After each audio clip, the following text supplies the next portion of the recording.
दशांश रूपात रूपांतर करणार आहे. समजलं सर्वांना?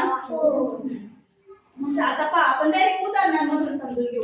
10.910 10.910 त्याचं आपल्याला रूपांतर करायचंय दशांश रूपात. समजलं? पहा आता हे 10 थोडा वेळ आपण बाजूला ठेवू आणि ह्या पूर्णांकाचं रूपांतर करून घेऊ. कळलं? 10 थोडा वेळ बाजूला ठेवू. फक्त 9/10 करून घेऊ. 9/10 रूपांतर करून घेऊ. खाली अंश छेदामध्ये जेवढे शून्य तेवढं कर वरती पुढे सरकायचं उजवीकडे का डावीकडे डावीकडे. पहा 9 लिहून घेतला. खाली किती शून्य? 1 शून्य. मग एक धड मोजला आणि पॉइंट दिला. समजलं? त्याऐवजी जर इथं 9च्या खाली छेदामध्ये 2 शून्य असते तर 2 शून्य असते तर 2 घरं डावीकडे सरकायचं. सोपं आहे का नाही? 9 लिहून घ्यायचा पण पुढे सरकायचे डावीकडे. मग 9 एक घर आणि इथं काय सरकायला आहे का दुसरं काही नाही. मग शून्य द्यायचं आणि मग पॉइंट द्यायचा. कळलं? कसं वाचणार याला?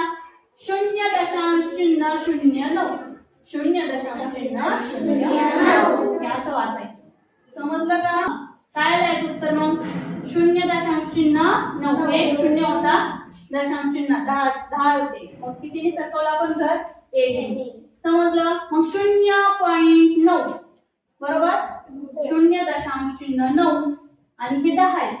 मग हे 10 कुठे लिहिणार? पूर्ण आहेत ना ते. मग ते दशांश चिन्हाच्या अगोदर लिहायचे. 10 लिहून घ्यायचे आणि हे दशांश चिन्हाच्या पुढे दशांश चिन्ह देऊन पुढे जे काय आहे ते लिहून घ्यायचं. सोपं आहे का?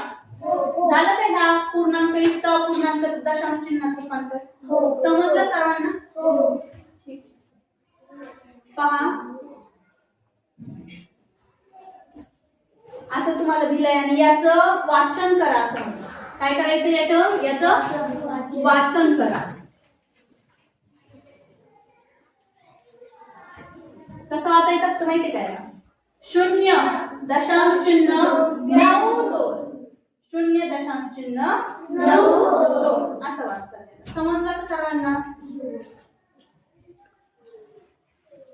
इथं पुढे असं पण म्हणतात 0.92 दशांश चिन्ह 92 पण तसं वाचायचं नाही. 0.92 कारण हे पूर्ण अंक नसतात. इकडचे पुढचे काय तर सेपरेट अंक आहेत.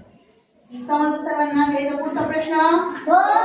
0.561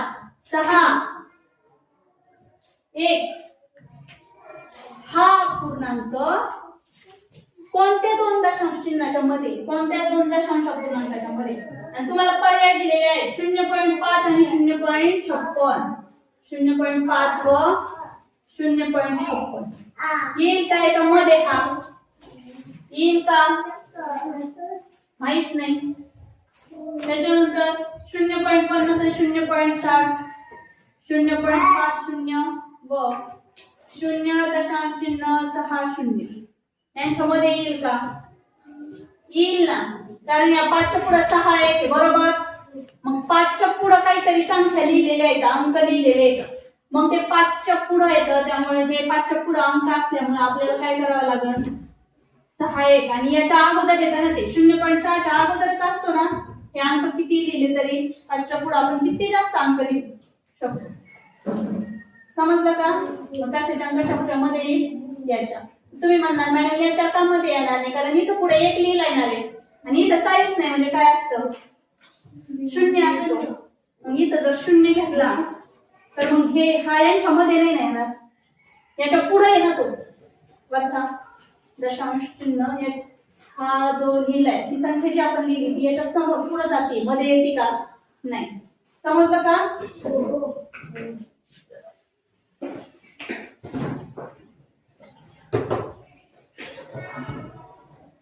5.25 हा पूर्णांक दशांश रूपात कसा लिहायचा? 5.25 कोणता? 5.25 म्हणजे किती? 5.25 म्हणजे 5 पूर्ण का? 5 पूर्ण का 5.25 म्हणजे? नाही. मग किती आणि किती सांगा बरं? 4 पूर्ण आणि हा सांग प्रजोग. 4.75 4.75 5.25 म्हणजे 4 पूर्ण आणि पुढचा मोठा किती भाग? पाऊण भाग. बरोबर. पावणे 5 म्हणजे 5 पूर्ण व्हायला पाव भाग कमी असं पण म्हणू शकतो आपण. पण तो लिहितात असं. समजलं का? हो. सांगायचं मला कोणता आहे तो सर्वात मोठा अपूर्णांक कोणता आहे आपला? कोणता आहे अपूर्णांक सर्वात मोठा? हा सांग. 8/10 हा मोठा आहे. कारण आपण शिकलोय जेव्हा अंश समान असतो तेव्हा छेदात जी संख्या छोटी दिसती तो अपूर्णांक मोठा असतो. पण इथं आणखी एका पद्धतीने आपण करून पाहू शकतो दशांश रूपात रूपांतर करून. बरोबर आहे. जेव्हा आता याचं तर आपल्याला दशांश रूपात रूपांतर करता येते. कसं करतो आपण? जेवढे खाली शून्य तेवढे घर डावीकडे सरकवायचे. जेवढे खाली शून्य तेवढे घर डावीकडे सरकवायचे. बघा 8 किती तर शून्य खाली 1 म्हणून एक घर डावीकडे सरकवलं पॉइंट दिला. समजलं? याचं उत्तर आलं 0.8. आता इथं किती शून्य आहेत? 2 घर डावीकडे सरकवायचे आणि दशांश चिन्ह द्यायचे.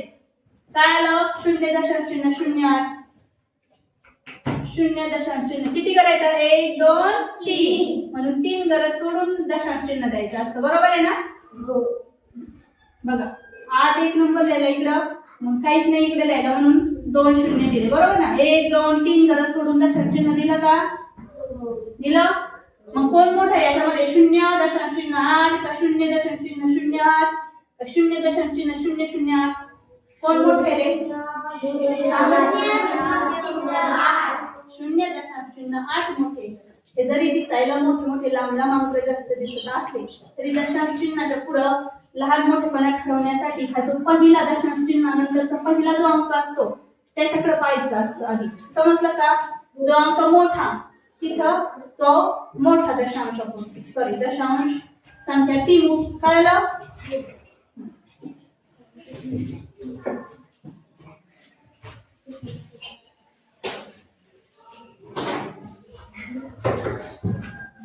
आता या स्थानिक किंमत एक असते. काय असते याच्यामध्ये? स्थानिक किंमत. तुम्हाला असं अपूर्णांक लिहून सॉरी दशांश चिन्हात लिहून दिली एखादी संख्या आणि तुम्हाला विचारलं की यातील 7 या अंकाची स्थानिक किंमत किती? तर आपलं कसं आपण आधी स्थानिक किंमत काढताना संख्या पूर्ण पाहायचो आणि इकडून एकक दशक शतक हजार असं करत जेवढे घर पुढं तेवढे शून्य द्यायचो. पण इथं 7च्या पुढे एवढे शून्य देऊन चालणार नाही. कारण 7च्या नंतर दशांश चिन्ह आहे म्हणजे 7 हा पहिलाच अंक आहे एकक स्थान. इथं असतं एकक. बरोबर. आणि इथं असतं दशक. आणि याच्या पुढं मग काय असतं रे? काय नाव द्यायचे ह्या शून्याला? दशांश. काय म्हणतात त्याला? दशांश. मग नंतर शतांश आणि पुढं सहस्रांश.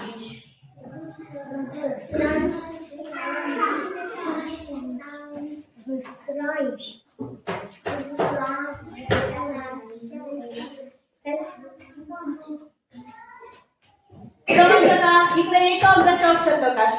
मग आता याची विस्तारित मांडणीच लिहू. म्हणजे विस्तारित मांडणी लिहिली का आपोआप आपल्याला काय कळणार आहे? त्याच्या स्थानिक किमती आपोआप ध्यानात येतात. विस्तारित मांडणीमध्ये दुसरं काय असतं? स्थानिक किमती दिलेल्या असतात ना सगळ्या संख्येतल्या अंकाच्या. बरोबर आहे? काय येईल रे मग 2 ची स्थानिक किंमत किती? 20. 7 ची 7. बरोबर. 0 ची या 0 नाही 0.0. पुढच्या 6 ची स्थानिक किंमत 0.006. आणि 6 पुढच्या शून्याची काय नाही. काय लिहिली तरी चालन नाही लिहिली तरी चालन पण तरी लिहू पहा 0.00. कळली का कशी असती मग स्थानिक किंमत? आणखी